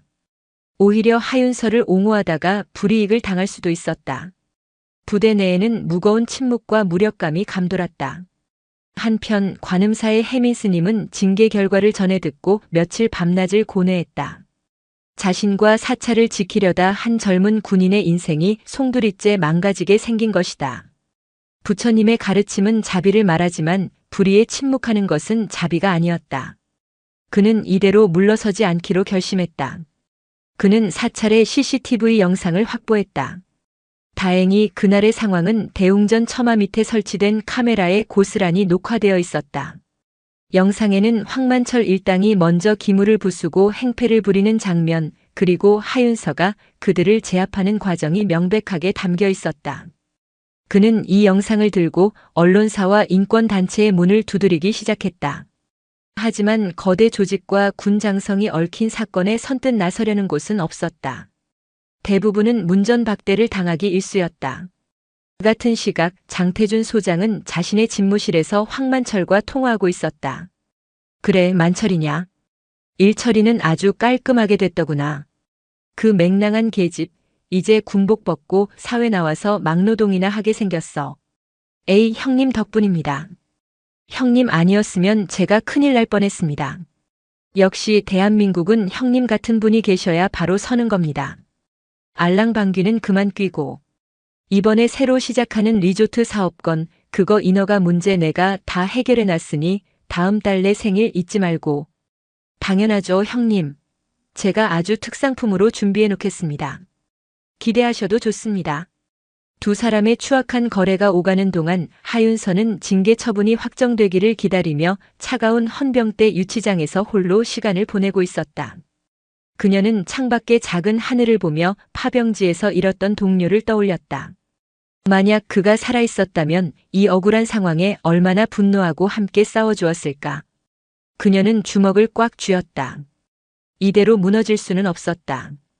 진실은 언젠가 밝혀진다는 상투적인 말을 믿지는 않았지만 스스로 진실을 밝혀내기 전에는 결코 포기할 수 없었다. 어둠 속에서 그녀의 눈이 백호처럼 날카롭게 빛나고 있었다. 장태준 소장은 만족스러운 미소를 지으며 전화를 끊었다. 모든 것이 그의 계획대로 순조롭게 진행되고 있었다. 황만철은 자신의 오랜 자금줄이자 방패였다. 그가 공경에 처하면 자신의 검은 돈 흐름에도 문제가 생길 수 있었다. 일개 여군 부사관 하나의 군 생활을 망가뜨리는 것쯤은 그에게 아무런 가책도 느껴지지 않는 사소한 일에 불과했다. 그는 책상 위에 놓인 서류를 집어들었다. 하윤서 중사 현역 복무 부적합심의 요청서. 그는 결재란에 망설임 없이 자신의 서명을 갈겨 넣었다. 이제 절차는 끝났다. 하지만 장태준 소장이 간과한 것이 있었다. 모든 조직에는 시스템의 허점을 파고들어 진실을 밝히려 하는 원칙과 소신을 지키는 사람들이 존재한다는 사실이었다. 사단 법무실의 이수연 대위가 바로 그런 사람이었다. 그녀는 육사 출신의 젊은 장교로 불의와 타협하는 것을 죽기보다 싫어하는 성격이었다. 특히 군 내부의 뿌리 깊은 남성 중심적 문화와 여군은 이래서 안 된다는 식의 편견에 신물이 나 있던 참이었다. 그녀는 하윤서의 징계위원회 기록을 검토하다가 몇 가지 이상한 점을 발견했다. 첫째, 피해자라고 주장하는 5인의 진술이 토시 하나 틀리지 않고 지나치게 일치했다. 마치 누군가 미리 써준 대본을 읽는 것처럼 부자연스러웠다. 둘째, 목격자인 스님과 신도들의 진술은 제대로 된 조사 없이 신빙성 부족으로 너무나 쉽게 배척되었다. 셋째, 징계 수위가 터무니없이 높았다. 휴가 중 민간인과 시비가 붙는 경우는 종종 있지만 초범의 상대가 전과 기록이 다수 있는 조직폭력배라는 점을 감안하면 강등과 현역 복무 부적합심의 회부는 명백한 과잉 징계였다. 이수연 대위는 이 사건의 배후에 무언가 거대한 힘이 작용하고 있음을 직감했다. 그녀는 조심스럽게 뒷조사를 시작했다. 그녀는 먼저 하윤서의 소속 부대인 707부대를 찾아가 그녀의 동료들을 비공식적으로 만났다. 팀장 고강혁 상사를 비롯한 팀원들은 모두 하윤서의 억울함을 호소하며 그녀의 인품을 보증했다. 하 중사는 저희 팀의 에이스입니다. 남자들도 힘들어하는 고강도 훈련을 묵묵히 소화해내는 독한 군인입니다. 하지만 동시에 자기 목숨이 위험한 상황에서도 부하들을 먼저 챙기는 따뜻한 사람입니다. 그런 그녀가 이유 없이 민간인을 폭행했다는 것은 절대 있을 수 없는 일입니다. 이 대위는 또한 피해자라고 주장하는 황만철의 뒷조사를 했다. 경찰의 아는 지인을 통해 알아본 결과 황만철은 흑사파의 핵심 조직원으로 폭행, 갈취, 협박 등 수많은 전과 기록을 가지고 있었다.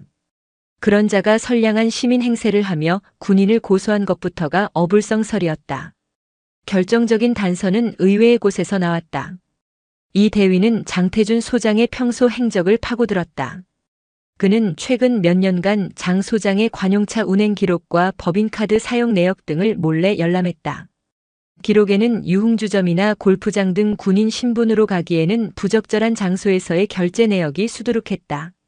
특히 특정 룸살롱에서의 결제 내역은 황만철의 개인 카드 사용 내역과 여러 차례 겹쳤다. 두 사람이 상습적으로 함께 향응을 즐겼다는 강력한 증거였다. 이수연 대위는 자신이 거대한 코끼리의 다리를 만지고 있다는 것을 깨달았다. 이것은 단순한 징계 사건이 아니라 군 장성과 조직 폭력배 간의 뿌리 깊은 유착 관계가 얽혀있는 거대한 비리 사건이었다. 그녀는 자신이 모은 자료들을 정리하며 깊은 고민에 빠졌다. 이 사실을 폭로하는 순간 자신의 군 생활은 끝장날 수도 있었다. 소장, 즉 투스타 장군에게 맞서는 것은 대위 계급으로는 계란으로 바위치기나 다름없었다. 하지만 그녀는 눈앞의 불의를 외면할 수 없었다. 특히 단지 여자라는 이유로 더 가혹한 잣대에 시달렸을 하윤서의 얼굴이 떠올라 외면할 수가 없었다. 그녀는 자신의 모든 것을 걸기로 결심했다. 한편 혜민 스님의 노력도 조금씩 빛을 발하고 있었다. 수십 군데의 언론사에서 문전박대를 당한 끝에 그는 정의감 넘치는 한 인터넷 언론사의 젊은 여기자와 연결될 수 있었다. 여기자는 혜민 스님이 건넨 CCTV 영상을 보고 사건의 심각성을 즉각 파악했다. 스님, 이 영상만 있으면 충분합니다. 이건 명백한 조작 사건입니다. 특히 가해자로 지목된 군인이 여성이라는 점, 그리고 상대가 조폭이라는 점은 대중의 공분을 사기에 충분합니다. 저희가 반드시 진실을 밝히겠습니다. 여기자는 CCTV 영상과 함께 황만철 일당의 전과 기록, 그리고 하윤서 중사가 그동안 707 요원으로 복무하며 세운 공적들을 비교하며 탐사보도를 준비하기 시작했다. 그녀는 사건의 배후에 장태준 소장이 있다는 혜민 스님의 주장을 뒷받침할 증거를 찾기 위해 군 주변을 취재하기 시작했다. 그 무렵 하윤서는 하사로 강등되어 복무 부적합심의 결과를 기다리고 있었다. 그녀는 부대원들과 격리된 채 사실상 대기 발령 상태에 놓여 있었다. 동료들은 그녀를 위로하고 싶었지만 상부의 눈치 때문에 쉽게 다가가지 못했다. 그녀는 혼자였다. 하지만 그녀는 좌절하지 않았다. 매일 아침 정해진 시간에 일어나 체력 단련을 하고 전술 교범을 읽으며 자신을 단련했다. 언젠가 다시 군복을 입고 임무에 복귀할 날을 준비하고 있었다. 그녀에게도 변화가 찾아왔다. 헌병대에서 조사를 받을 때 알게 된 한 군법무관이 그녀의 억울한 사연에 안타까움을 느끼고 개인적으로 그녀를 돕기 시작한 것이다. 법무관은 하윤서에게 정식으로 재심을 청구할 것을 권유하며 법적인 절차를 자문해 주었다. 하하사, 이 싸움은 길고 험난할 겁니다. 하지만 포기하지 않으면 이길 수 있습니다. 법은 결국 정의의 편입니다. 하윤서, 이수연 대위, 혜민 스님과 젊은 여기자, 그리고 양심적인 군법무관. 각자의 위치에서 시작된 작은 날갯짓들이 서서히 하나의 거대한 태풍을 만들어내고 있었다. 그들은 서로의 존재를 몰랐지만 모두 진실이라는 하나의 목표를 향해 나아가고 있었다. 장태준 소장과 황만철이 쌓아올린 거짓의 성벽에 조금씩 균열이 가기 시작했다. 그들은 아직 자신들의 발밑이 무너져 내리고 있다는 사실을 전혀 눈치채지 못한 채 승리의 축배를 즐기고 있었다. 어둠이 깊을수록 새벽은 가까워지고 있었다. 이수연 대위는 밤늦게 법무실에 홀로 남아 자신이 수집한 자료들을 다시 한번 검토했다. 장태준 소장의 법인카드 사용 내역, 운행일지, 그리고 황만철과의 관계를 입증할 수 있는 정황 증거들. 이것만으로는 부족했다. 결정적인 한방, 즉 두 사람의 유착 관계를 명백하게 증명할 스모킹 건이 필요했다. 그녀는 장 소장의 부관과 운전병을 예의주시했다. 그들은 지휘관의 가장 내밀한 사생활을 알고 있는 인물들이었다. 하지만 막강한 권력을 가진 소장에게 등을 돌리도록 설득하는 것은 거의 불가능에 가까웠다. 그러던 중 그녀는 장 소장이 주말마다 비공식적인 외출을 한다는 첩보를 입수했다. 행선지는 황만철이 운영하는 경기도 외곽의 한적한 별장이었다. 그곳에서 무슨 일이 벌어지는지는 불보듯 뻔했다. 이 대위는 위험을 무릅쓰고 직접 현장을 덮치기로 결심했다. 그녀는 믿을 만한 육사 동기 한 명에게만 자신의 계획을 털어놓고 도움을 요청했다. 주말 밤 이 대위와 그녀의 동기는 사복으로 갈아입고 장 소장의 관용차를 몰래 뒤쫓았다. 차는 예상대로 황만철의 별장으로 향했다. 별장은 깊은 산속에 위치해 있었고 입구부터 사설 경호원들이 삼엄하게 경비를 서고 있었다. 이 대위는 차를 멀리 세워두고 야간 투시경을 이용해 별장 내부를 살폈다. 거실 통유리창 너머로 장태준 소장이 황만철을 비롯한 조폭들과 어울려 술판을 벌이고 있는 모습이 보였다. 테이블 위에는 고가의 양주와 안주가 가득했고 젊은 여성들이 술 시중을 들고 있었다. 한쪽에서는 거액의 판돈이 오가는 도박판이 벌어지고 있었다. 이 대위는 소형 고성능 카메라로 그 장면들을 모두 녹화하기 시작했다. 그때 황만철이 장 소장에게 두툼한 돈 봉투를 건네는 장면이 포착되었다. 장 소장은 익숙하다는 듯 봉투를 받아 자신의 가방에 넣었다. 명백한 뇌물수수 현장이었다. 이 대위의 심장이 거세게 뛰었다. 이제 모든 증거는 확보되었다. 그녀가 조용히 철수하려던 순간이었다. 별장 주변을 순찰하던 경호원 하나가 그들의 인기척을 느끼고 이쪽으로 다가왔다. 누구야? 들켰다. 이 대위와 동기는 즉시 몸을 돌려 어둠 속으로 뛰었다. 경호원들이 소리를 지르며 그들을 뒤쫓기 시작했다. 장교 신분으로 단련된 그들이었지만 상대는 수적으로 우세했다. 캄캄한 산속에서 필사적인 추격전이 벌어졌다. 나뭇가지에 옷이 찢기고 얼굴에 상처가 났지만 그들은 멈출 수 없었다. 손에 든 카메라에 담긴 증거가 이 부조리한 현실을 바꿀 유일한 희망이었기 때문이다.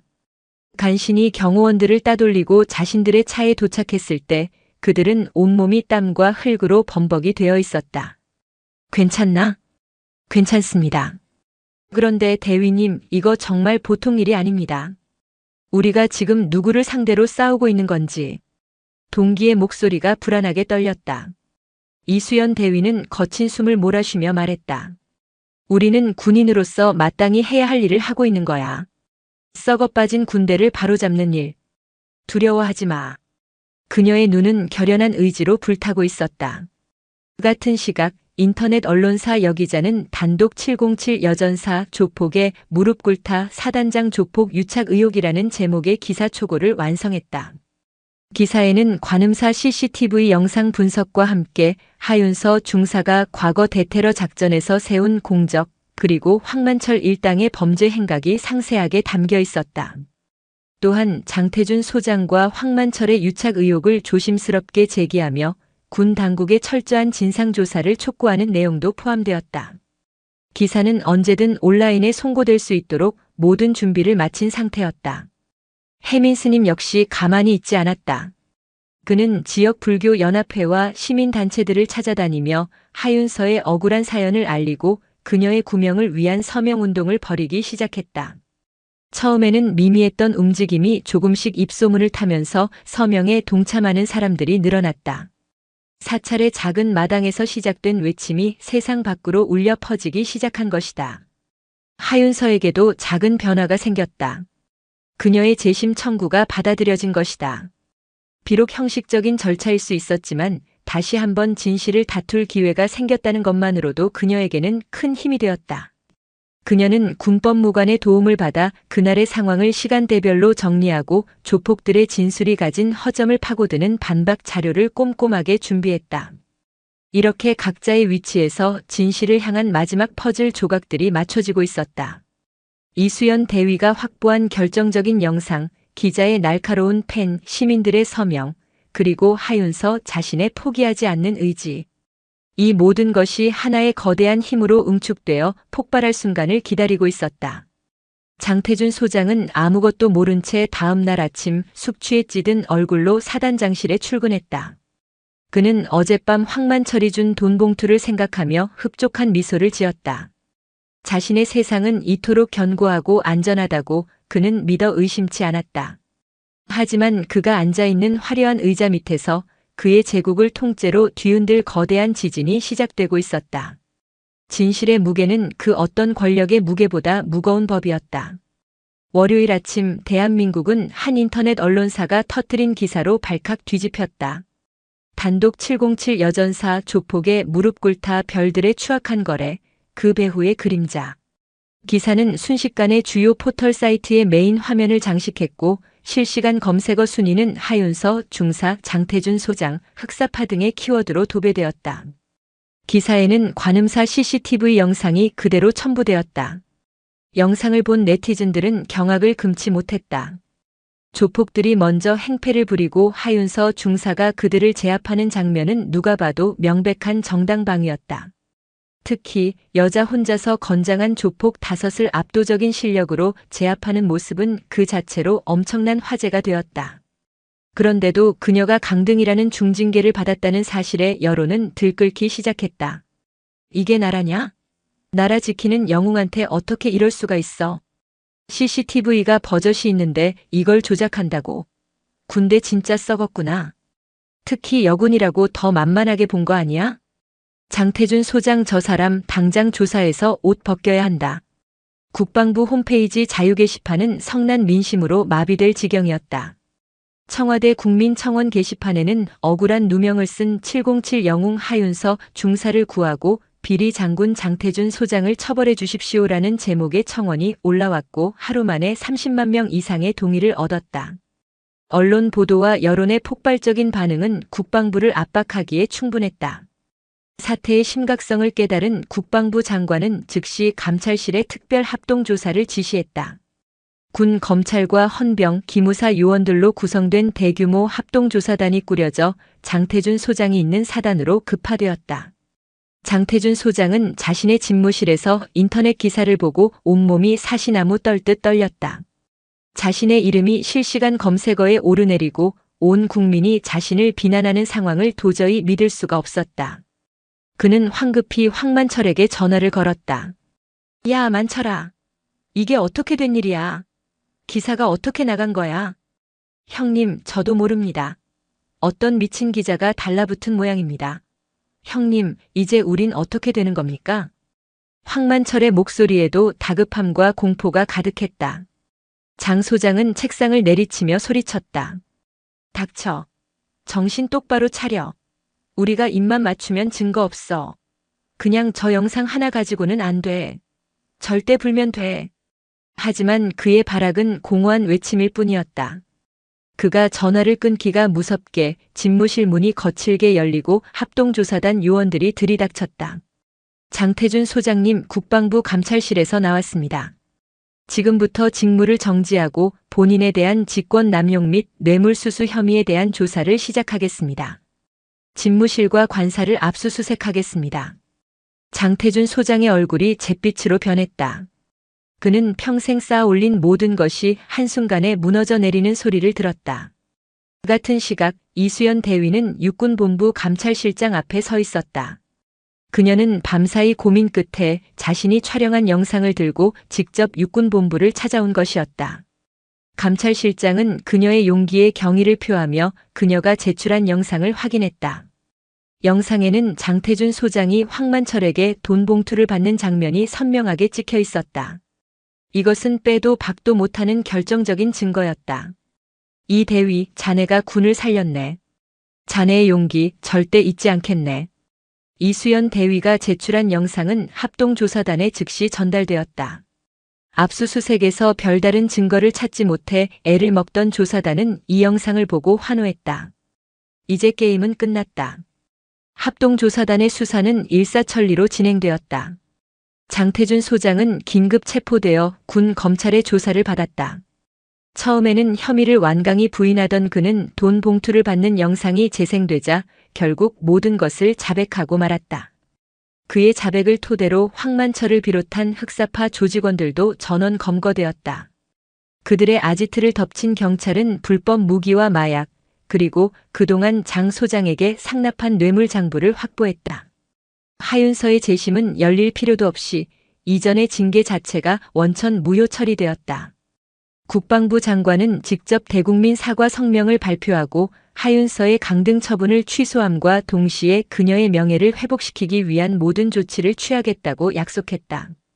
또한 이 사건을 계기로 군 내부의 부조리와 성차별적 문화를 뿌리 뽑기 위한 강도 높은 개혁을 추진하겠다고 밝혔다. 뉴스는 연일 이 사건을 대서특필했다. 707의 여전사, 내부 고발자의 용기, 썩은 별의 몰락. 사람들은 불의에 맞서 싸운 하윤서와 이수연 대위에게 아낌없는 찬사와 응원을 보냈다. 모든 소동이 끝난 후 하윤서는 부대로 복귀했다. 그녀의 계급은 다시 중사로 돌아와 있었다. 부대원들은 마치 전쟁에서 승리하고 돌아온 영웅처럼 그녀를 뜨겁게 맞이했다. 팀장 고강혁 상사는 그녀의 어깨를 두드리며 말했다. 고생 많았다. 내가 우리 부대의 자랑이다. 하윤서는 그저 옅은 미소를 지을 뿐이었다. 며칠 뒤 그녀는 다시 휴가를 내어 관음사를 찾았다. 가을 햇살은 여전히 따스했고 풍경 소리는 더없이 맑았다. 깨졌던 석등은 새 것으로 교체되어 있었고 쏟아졌던 공양미는 다시 가득 채워져 있었다. 사찰은 이전의 평화를 완전히 되찾은 모습이었다. 혜민 스님이 그녀를 반갑게 맞았다. 이제야 모든 것이 제자리로 돌아왔구나. 정말 고생이 많았다, 윤서야. 아닙니다, 스님. 스님과 많은 분들이 도와주신 덕분입니다. 두 사람은 툇마루에 앉아 말없이 차를 마셨다. 저 멀리 동자승들이 마당을 뛰어놀며 웃는 소리가 들려왔다. 하윤서는 그 평화로운 풍경을 바라보며 생각했다. 자신이 지키고 싶었던 것은 바로 저런 평범하고 소박한 일상이었다는 것을. 거창한 애국심이나 사명감 이전에 소중한 사람들의 웃음을 지키고 싶었던 마음. 그것이 자신이 군인이 된 이유였고 앞으로도 군인으로 살아가야 할 이유였다. 그녀의 싸움은 끝났지만 그녀는 알았다. 이 땅의 평화를 위협하는 또 다른 불의와 맞서야 할 그녀의 진짜 임무는 이제부터 시작이라는 것을. 그녀는 조용히 찻잔을 내려놓고 더없이 맑아진 가을 하늘을 올려다보았다.